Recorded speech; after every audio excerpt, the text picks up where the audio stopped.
Now to more on the breaking news this morning. Pope Francis has died at the age of 88. In 2015, of course, he visited New York City, and during that visit, he presided over Mass at Madison Square Garden. I was lucky enough to be one of about 18,000 people in attendance on that mild September day, and it was the honor of a lifetime for me to get to meet the Holy Father. Here's that story from nearly 10 years ago.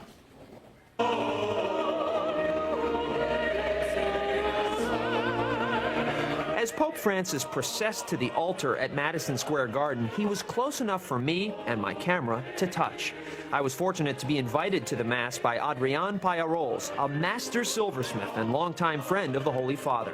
Abril made the chalice that His Holiness used to celebrate Mass. We first told you about the chalice in a story leading up to the Pope's visit. And there he was, holding it up for the world to see.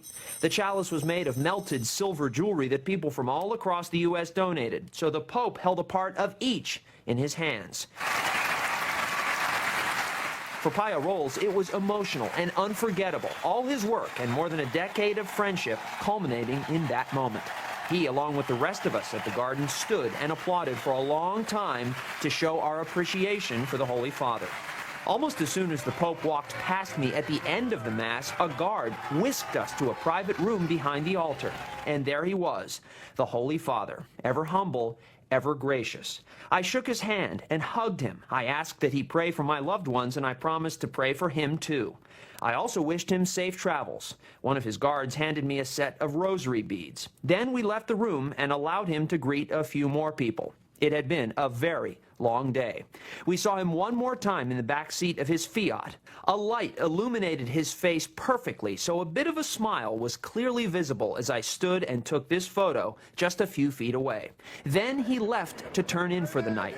Abril had given the Pope the gift of the chalice, and he gave me a gift for which I will never be able to adequately thank him. Just lovely, both of you exchanging gifts, you receiving something from the Pope, his presence, his eminence, and then the chalice that you were able to bring those two together. Yeah, and the chalice that Adrian made from all that jewelry was so symbolic because it was from common people, and that's what will stick with me about Pope Francis. He was so extraordinary and yet so common at the same time. He was humble.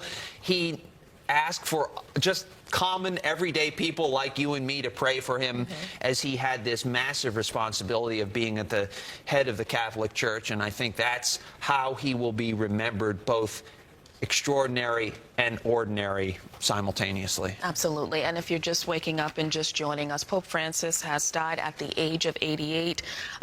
This may come as a surprise to some because just yesterday he was in St. Peter's Square greeting the faithful. He also had an opportunity to meet, better yet, with Vice President J.D. Vance.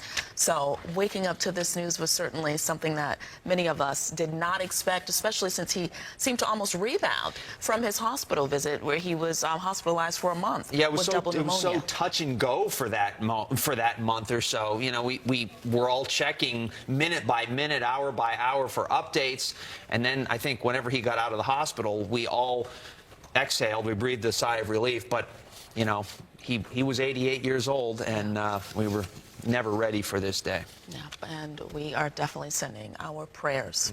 So many Catholics around the world are.